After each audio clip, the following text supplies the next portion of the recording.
E a Coca-Cola anunciou que o brasileiro Henrique Braun vai ser o novo CEO global da empresa a partir de março do ano que vem. Atual vice-presidente executivo e diretor de operações, ele vai substituir James Quincey, que assume a presidência do conselho depois de 9 anos no comando da Coca-Cola. A empresa destaca que Quincey modernizou o modelo de negócios da empresa, ampliou o portfólio com mais de 10 marcas bilionárias e guiou a companhia, inclusive durante a pandemia de Covid-19.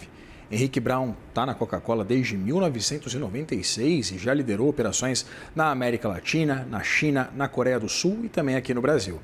Ele chega ao comando da empresa com a missão de acelerar o crescimento global, aproximar a empresa dos consumidores e também ampliar o uso de novas tecnologias. E para a gente repercutir um pouquinho mais sobre esse perfil desse brasileiro que vai assumir a chefia global da Coca-Cola, eu converso agora com Roberta Basílio, professora do curso de administração da ESPM e especialista em gestão estratégica de pessoas. Seja muito bem-vinda, é um prazer ter você por aqui, Roberta.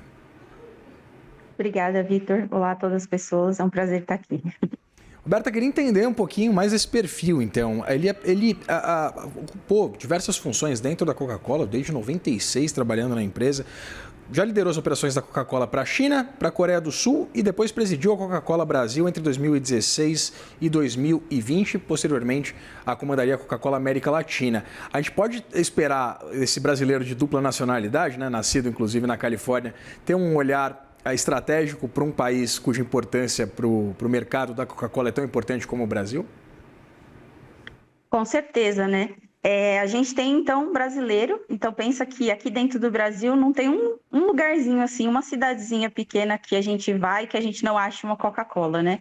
E em termos de, pensando os 4Ps de marketing, o Henrique, ele atuou justamente nas operações, que é o P de distribuição. Então, para a Coca-Cola, a parte de operações, ela é o core da empresa, né? Então, pensando que essa pessoa, né, um brasileiro que já teve outras atuações em termos globais, é uma super responsabilidade também, dado que o CEO anterior teve, né, grandes avanços, mas o Henrique, além dessa atuação global, ele também acompanha aí há quase 30 anos, né? Então, de forma estratégica, essa é uma boa escolha. Roberta, muito interessante esse ponto que você traz sobre esse acesso em qualquer ponto do Brasil que você esteja, desde a mais a remota e a menor das cidades, nos rincões mais afastados dos grandes centros, você encontra uma Coca-Cola. Eu queria entender exatamente como é que funciona esse mercado em outros mercados relevantes para a empresa, se de fato o Brasil seria um exemplo a ser seguido nesse desafio logístico, né? A gente está falando de um dos maiores países do mundo. Sim, com certeza. A gente pode ter o Brasil como uma referência, se a gente for pensar assim, qual é a complexidade, né, de uma logística de distribuição no varejo para levar a Coca-Cola, né, uma latinha de Coca-Cola na cidade mais distante assim das grandes capitais, né, se a gente for falar. Então, pensando em outros países, a gente sabe que a Coca-Cola tem uma boa expertise em termos de operações, em termos de distribuição. Então, com certeza é um desafio, mas ao mesmo tempo o Henrique domina, né? Então, é bem a área dele. Então, nesse sentido, a gente consegue entender que a Coca-Cola está em boas mãos, né? A Coca-Cola Global está em boas mãos em termos de estratégia de operações, né? Obviamente que ele sai um pouco dessa cadeira, mas pensando ao longo dos anos, né? Uma pessoa que já passou por várias transições, carrega a cultura da empresa, o DNA da empresa. Então, em termos estratégicos, com certeza, levando essa logística, né, do Brasil, ele com certeza vai ver em outras esferas aí e vai conseguir replicar.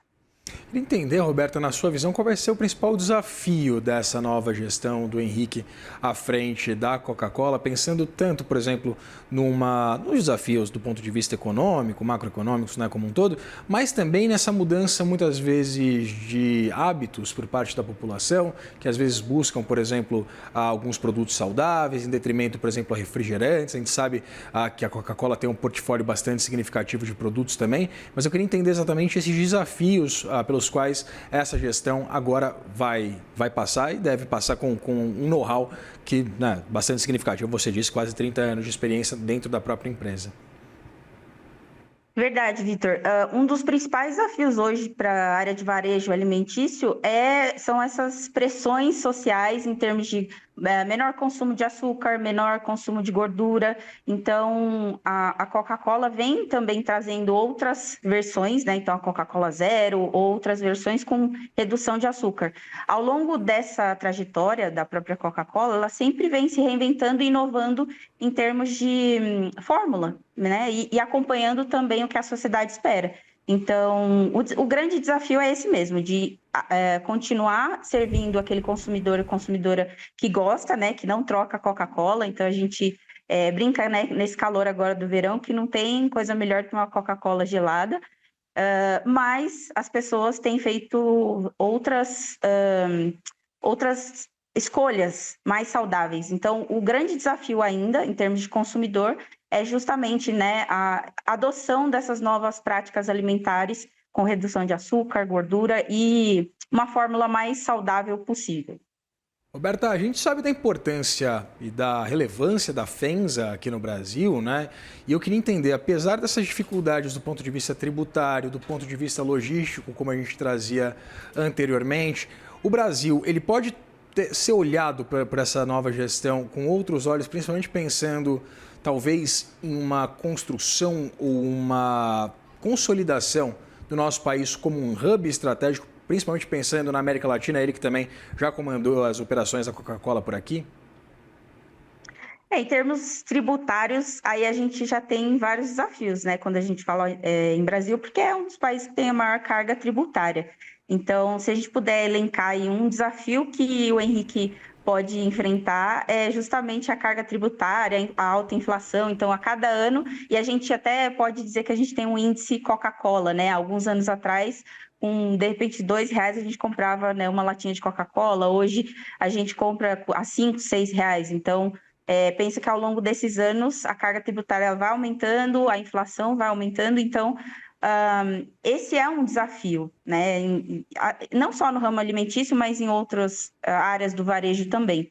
Então, pensando aí em desafios estratégicos, a questão é equilibrar, né? E aí a gente mexe também na questão da operação. Então, como que a gente consegue manter um preço adequado ali na média, mesmo com todos esses pontos econômicos desfavoráveis, para chegar a uma Coca-Cola em cidades mais afastadas e que, de repente, o público tem menor poder aquisitivo. Então, esse, com certeza, é um outro desafio, né? Além das questões alimentícias. Você falou exatamente desse mercado de alimentos e bebidas, Roberta. A gente tem uma sensibilidade, evidentemente, em alguns segmentos, subsegmentos, né, desse setor, um comportamento menos elástico, né, uma demanda menos elástica, exatamente porque as pessoas comem e bebem. Mas eu queria entender, dentro desse portfólio, se a gente parar para pensar, por exemplo, na oferta de produtos mais premium ou menos premium, produtos mais caros e mais baratos, onde é que você vê a Coca-Cola posicionada exatamente nessas discussões? E, evidentemente, também, qual é esse portfólio que a empresa tem hoje? E queria entender exatamente sobre essa sensibilidade, né? Se a empresa seria mais afetada, por exemplo, pela variação de preços de commodities, como açúcar ou alumínio, que faz as latinhas. Queria entender onde é que a empresa está posicionada nesse sentido.